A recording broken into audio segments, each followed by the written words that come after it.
She walked into a lion's den with a hospital bill and a secret that would bring a mafia king to his knees. 7-year-old Lisa stood before the iron gates of the Ryu estate, clutching the only thing she had left, a bill her mother couldn't pay. Behind those walls lived Kwanho Ryu, a man the world called a monster, a king of the underworld who ruled with ice in his veins. But as the heavy gates groaned open, Lisa didn't see a villain. She saw her last hope. What she whispered next didn't just shatter his composure. It forced the city's most dangerous man to face a past he tried to bury. This is a story of an impossible bond, a mother's love, and a secret that will change everything. Subscribe to the channel right now so you never miss a chapter of this emotional journey. We love hearing from our global family. Leave a comment below and tell us which city or country you are watching from today. We read every single one. The morning air in Seoul was unusually cold, biting through the thin fabric of Lisa's worn-out hoodie. She stood at the edge of the sidewalk, her eyes fixed on the towering white pillars of the Ryu mansion. To anyone else, the estate was a monument of wealth. To Lisa, it was a fortress guarded by a man who held the keys to life and death. In her pocket, she felt the hospital bill. It was a single sheet of paper, but it felt as heavy as a lead weight. Her mother, Laura, was slipping away in a sterile hospital room only miles from here. The doctors spoke in hushed tones about surgeries and debts, words that a 7-year-old shouldn't understand, but Lisa knew them all too well. Suddenly, the heavy iron gates began to groan, sliding open with a mechanical hum that echoed through the quiet street. A sleek, black sports car idled in the driveway, its engine purring like a predator. Then he appeared. Kwanho Ryu stepped onto the marble steps, the sunlight catching the dark, intricate tattoos that climbed up his neck and disappeared beneath the crisp white collar of his suit. He didn't look like a savior. He looked like a statue carved from obsidian, cold, unmoving, and dangerous. Lisa's heart hammered against her ribs. She remembered what the neighborhood kids whispered, that Kwanho Ryu was a king of the underworld who had no heart. But she also remembered her mother's old photos, hidden in a velvet box, showing a younger Kwanho with a smile that actually reached his eyes. As he reached for his car door, checking a silver watch with an air of clinical indifference, Lisa broke into a run. "Please," she cried out, her voice cracking the morning silence. "Mr. Ryu, please help my mommy." The guards moved instantly, their dark suits forming a wall between the child and the boss. But Kwanho paused. He didn't turn around at first. He stood perfectly still, his hand frozen on the door handle. Lisa fell to her knees on the cold pavement, the hospital bill clutched in her trembling hands. "She's sick," Lisa sobbed, the tears finally blurring her vision. "They're going to make her leave the hospital because we can't pay. You're the only one left."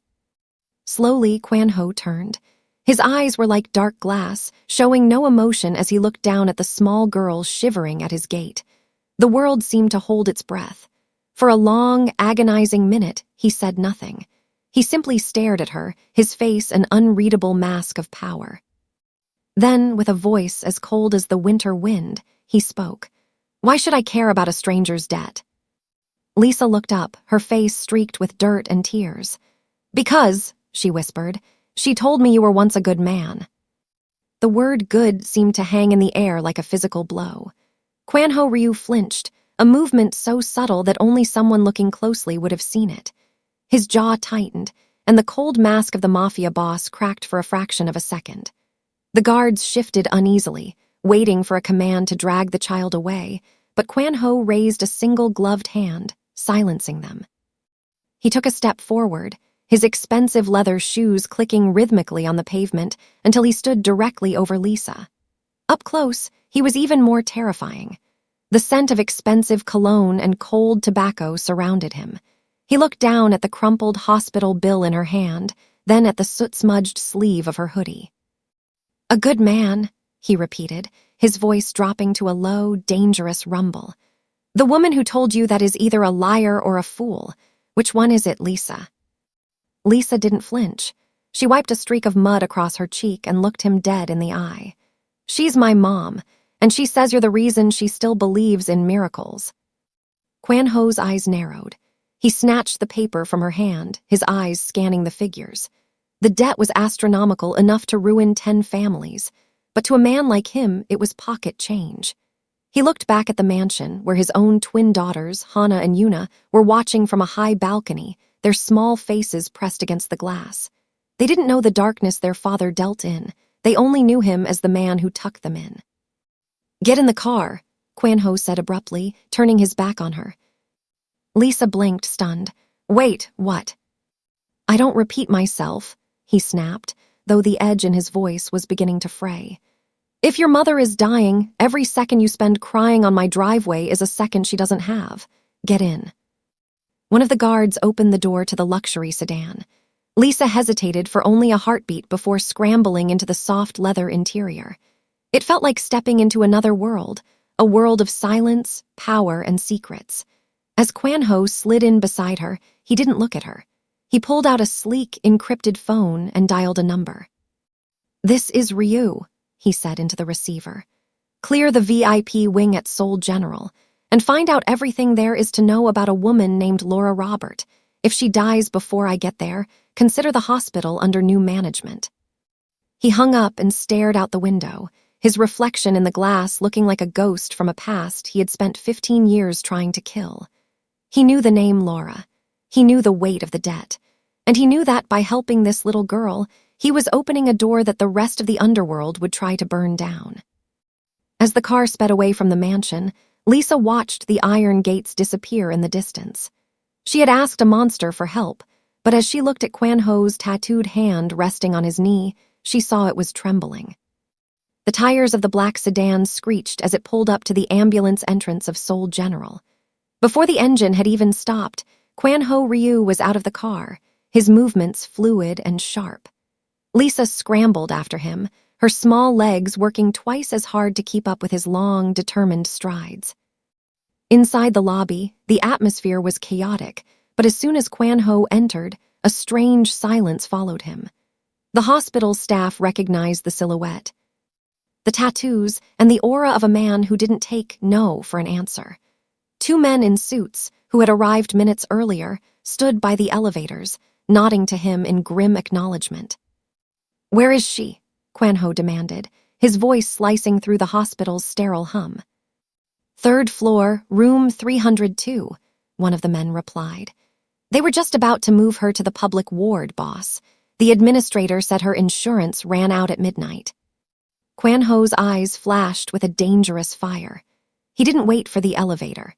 He headed straight for the stairs, Lisa trailing behind him like a small, determined shadow. When they reached the 3rd floor, they found 2 orderlies unhooking a heart monitor while a woman in a business suit stood by with a clipboard. That woman was Laura. She looked frail, her skin a pale contrast against the hospital sheets, but her eyes were closed in a deep, exhausted sleep. "Stop," Kwan-ho commanded. The administrator looked up, annoyed. "Sir, this is a private matter. This patient has defaulted on her." She stopped mid-sentence as Kwan-ho stepped into the light. He didn't raise his hand or his voice, but the sheer weight of his presence made the woman back away, her clipboard trembling. "Her bills are paid," Kwan-ho said, leaning over the desk. "In fact, I've just purchased the outstanding debt of this entire wing. If you touch a single wire connected to that woman, I will ensure you never work in this country again." Lisa ran to the bedside, taking her mother's cold hand. Mommy, wake up, he's here. The man from the picture is here."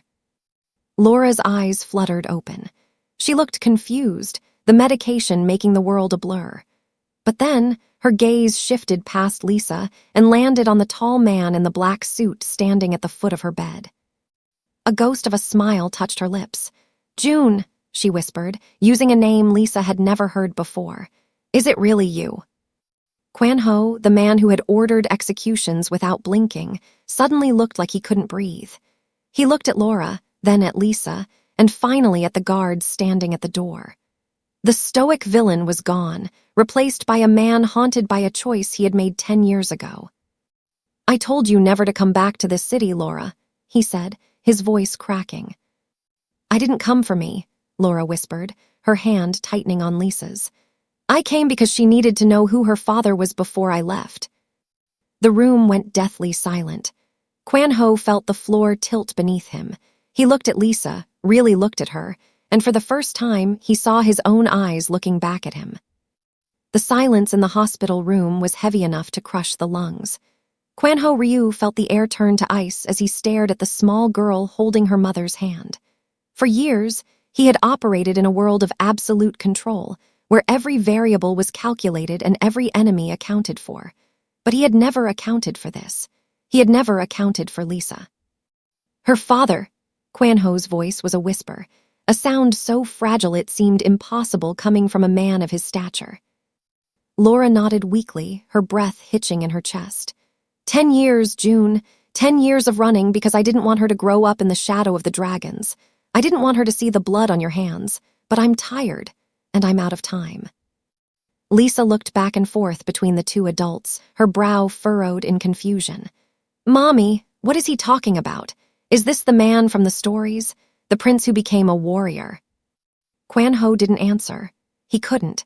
He looked down at his hands, hands that had signed death warrants and held weapons, and then he looked at Lisa's tiny, innocent fingers. The realization hit him like a physical blow. The Mafia boss was gone. In his place stood a man who had missed 7 years of his daughter's life. But the moment of clarity was short-lived. A sudden commotion erupted in the hallway.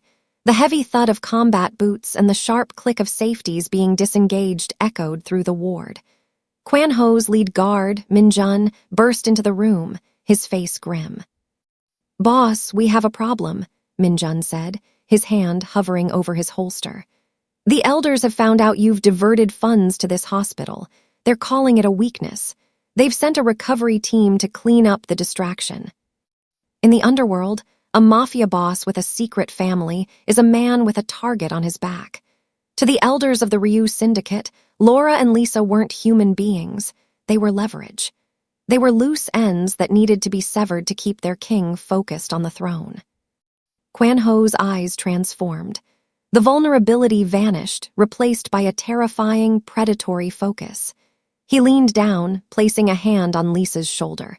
It was the first time he had touched her, and though his grip was firm, it was surprisingly gentle. Lisa, listen to me, he said, his voice as steady as a heartbeat. I need you to crawl under the bed and stay with your mother. Do not come out until I call your name. Do you understand? Lisa's eyes widened with terror, but she saw the fierce protection in his gaze. She nodded, sliding onto the floor and pulling the sterile white sheet down to hide them. Quan-Ho stood up and buttoned his suit jacket, adjusting his cuffs with the same cold indifference he had shown at the mansion gates. But this time, he wasn't wasting time. He was preparing for war. Min-jun, Quan-Ho said, stepping toward the door as the first of the elders' assassins rounded the corner of the hallway. Lock the wing, nobody leaves, and tell the men. If a single bullet hits this room, I will burn this city to the ground with them inside it. The hospital's fluorescent lights flickered as the power grid was remotely hijacked, plunging the hallway into a rhythmic, pulsing red. Quan-Ho Ryu stood in the center of the corridor, a silhouette of absolute authority against the emergency lights. He didn't draw a weapon. He didn't have to. The air around him seemed to vibrate with a lethal intent that made the air feel thick and hard to breathe. At the far end of the hall, 4 men in tactical gear emerged. These weren't street thugs. They were the Syndicate's cleaners, men trained to erase mistakes. And to the elders, Laura and Lisa were the biggest mistakes Quan-Ho had ever made. Boss, the lead cleaner said, his voice muffled by a respirator. The elders say your heart has grown soft. They sent us to cut out the rot. Quan-Ho's laugh was a low, terrifying sound that didn't reach his eyes. You think my heart is the rot? You've forgotten why I sit on the throne. I didn't get here by being kind. I got here because I am the most patient monster you will ever meet. As the cleaners raised their silenced submachine guns, Quan-Ho moved. He was a blur of black silk and focused violence. He closed the distance before the first man could pull the trigger. With a sickening crack, he disarmed the lead operative, using the man's own momentum to send him crashing through a heavy medicine cart. Inside room 302, Lisa pressed her back against the underside of the bed, her small arms wrapped tightly around her mother's shaking hand. The muffled sounds of the struggle outside, the heavy thuds, the shattering of glass, and the occasional grunt of pain terrified her. But through the fear, she remembered the look in Kwan Ho's eyes. It wasn't the look of a monster, it was the look of a shield. Back in the hallway, Kwan Ho stood over the last of the four men. His suit was still perfectly pressed, though a small smear of blood marred his white cuff. He leaned down, grabbing the man by his tactical vest, and whispered into his ear. "Go back to the elders," Kwan Ho hissed. "Tell them that the distraction they sent you to kill is my daughter, and tell them that if they ever look in her direction again, I won't just kill them. I will erase their names from history." He tossed the man aside like trash and turned back toward the room. His breathing was heavy, his adrenaline surging. He stopped at the door, taking a deep breath to smooth his features before entering. He couldn't let Lisa see the darkness he had just unleashed. He stepped inside and knelt by the edge of the bed. "Lisa," he called softly, "it's okay, you can come out now." Lisa crawled out, her eyes wide as she looked at him. She saw the blood on his cuff and the fire still burning in his eyes. But instead of running away, she did something that stopped his heart. She reached out and wiped a smudge of dust from his forehead. "You saved us," she whispered. "I'm just getting started," Kwan Ho replied, and for the first time in 10 years, he felt like he finally had something worth fighting for. The hospital was no longer safe. Kwan Ho Ryu knew that the elders wouldn't stop at 4 men. They would see his hesitation as a declaration of civil war. He looked at Laura, whose breathing was shallow but steady, and then at Lisa, who was still holding his blood-stained cuff with a grip of iron. "We're leaving," Kwan Ho announced. "Boss, she's in no condition to be moved," Minjun whispered, glancing at the IV drips and monitors. "Then move the equipment with her," Kwan Ho countered. "I want a mobile ICU set up in the armored transport. We are taking them to the fortress." The fortress was Kwan Ho's private estate on the outskirts of the city, a place even the syndicate feared to approach. Within 20 minutes, the hospital wing was a blur of activity. Under the cover of heavy rain, a convoy of black SUVs lined up at the rear exit. Laura was carefully loaded into a modified van, Lisa never leaving her side. As the convoy sped through the dark streets of Seoul, Lisa stared out the tinted windows. She had spent her whole life in small apartments and hospital waiting rooms. Now, she was surrounded by men with earpieces and high-caliber weapons, all answerable to the man sitting across from her. Kwan Ho was silent, his eyes fixed on his tablet, coordinating a global lockdown of his assets. But every few seconds, his gaze would flicker up to Lisa. He was looking for signs of fear, but all he saw was a quiet, haunting dignity. "Are you going to hurt the people who tried to hurt us?"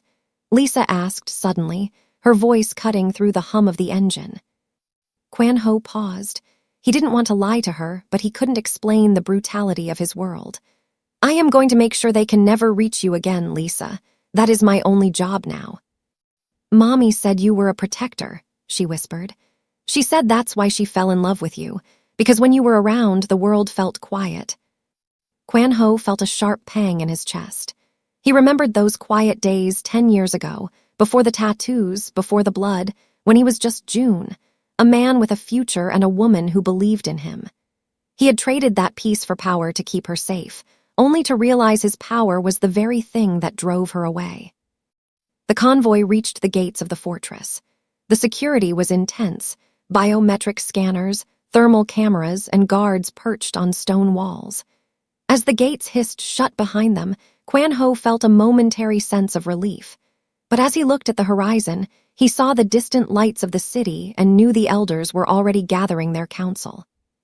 The battle at the hospital was just a skirmish.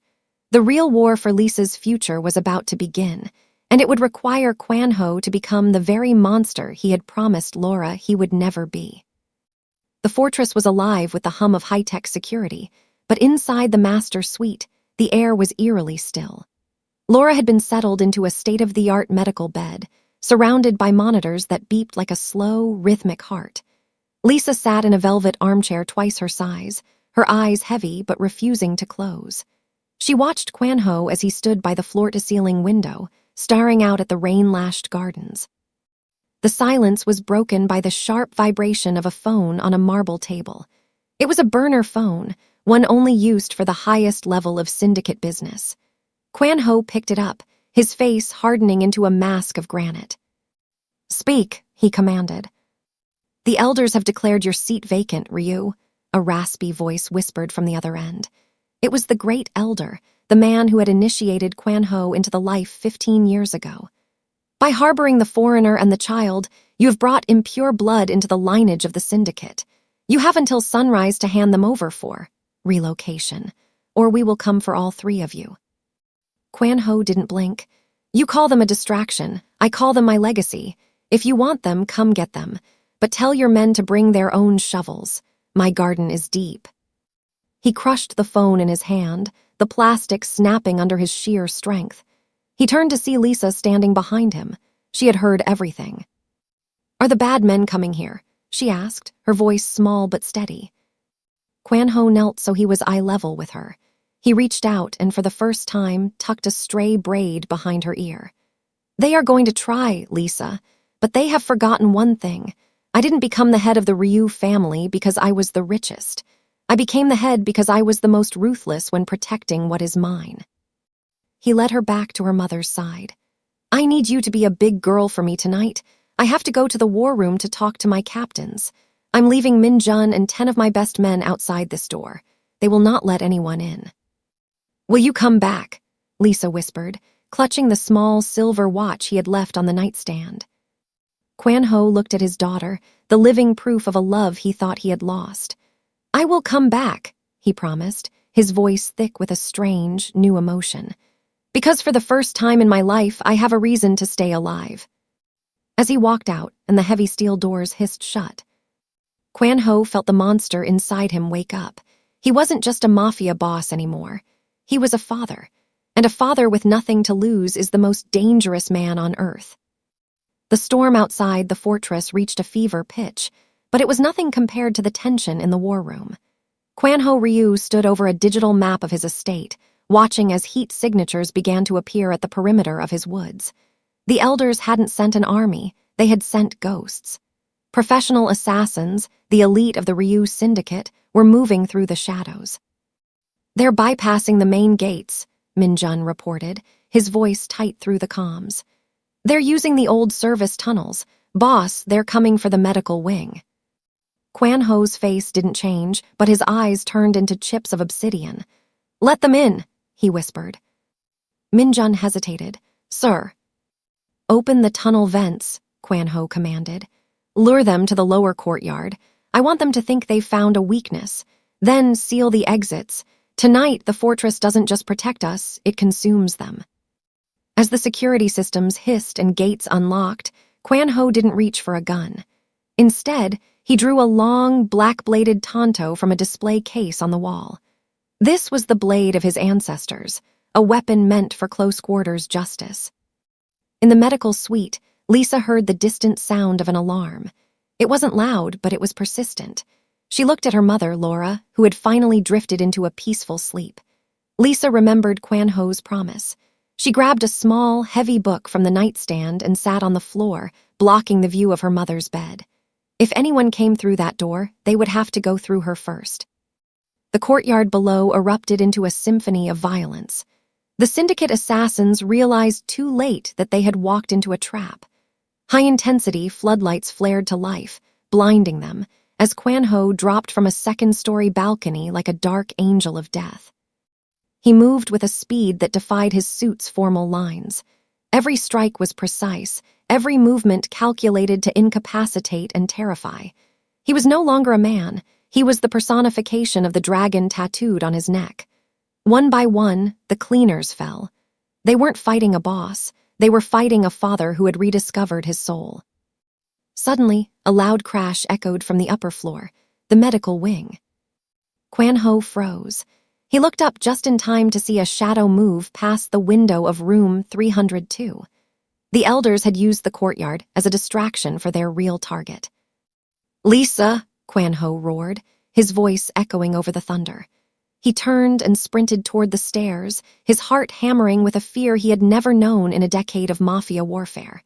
He didn't care about the throne. He didn't care about the syndicate. All that mattered was the little girl in the pink pajamas and the woman who held his heart. The heavy oak door to the medical suite was hanging off its hinges, splintered by a single, brutal kick. Inside, the room was bathed in the flickering red of the emergency lights. Quan Ho burst through the entrance, his blade drawn and his heart hammering against his ribs. He stopped dead. Standing in the center of the room was the head elder's most trusted assassin, a man known as the Ghost. He had a silenced pistol aimed directly at the bed where Laura lay, but he wasn't looking at Laura. He was looking down at Lisa. Lisa hadn't hidden. She was standing on top of her mother's bed, her small body acting as a human shield. In her hand, she clutched the heavy silver watch Quan Ho had left behind. Her eyes were fierce, filled with a defiant fire that shouldn't belong to a child.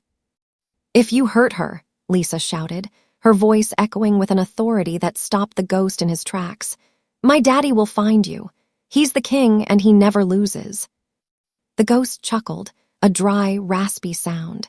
"Your daddy is a traitor, little girl, and kings who lose their way end up in the dirt." Just as the assassin's finger tightened on the trigger, a black-bladed tanto whistled through the air, embedding itself in the wall inches from the Ghost's head. The distraction was all Quan Ho needed. He closed the distance in a fraction of a second, his hands locking onto the assassin's throat. The struggle was brief and absolute. Quan Ho didn't fight like a businessman, he fought like a man protecting his soul. Within seconds, the Ghost was unconscious on the floor. Quan Ho turned to Lisa, his breathing ragged. He expected to see her crying, but instead, she jumped down from the bed and threw her arms around his waist. "I knew you'd come," she whispered into his suit jacket. Quan Ho picked her up, holding her so tight it felt as though he were trying to merge their two lives into one. He looked at Laura, who had finally opened her eyes. She was weak, but she was smiling. "You did it, June," she whispered. "You chose us." Quan Ho looked out the window at the sunrise beginning to break over Seoul. The syndicate was broken, the assassins were defeated, and the elders were now in hiding. He knew that his life as a mafia boss was over. He could no longer lead the men who had tried to kill his family. But as he looked at Lisa and Laura, he realized that for the first time, he wasn't a man sitting on a throne of blood. He was a father standing in a house of love. He leaned down and pressed a kiss to Lisa's forehead, then to Laura's knuckles. It was a promise, an apology, and a beginning. The mafia boss was gone. A new man had taken his place. Quan Ho Ryu walked away from the throne, trading a life of power for the love of a daughter he never knew. This journey reminds us that even the coldest hearts can be thawed by the truth. Subscribe now for more incredible stories of redemption and love. Don't forget to comment your city or country below. We love meeting our global family.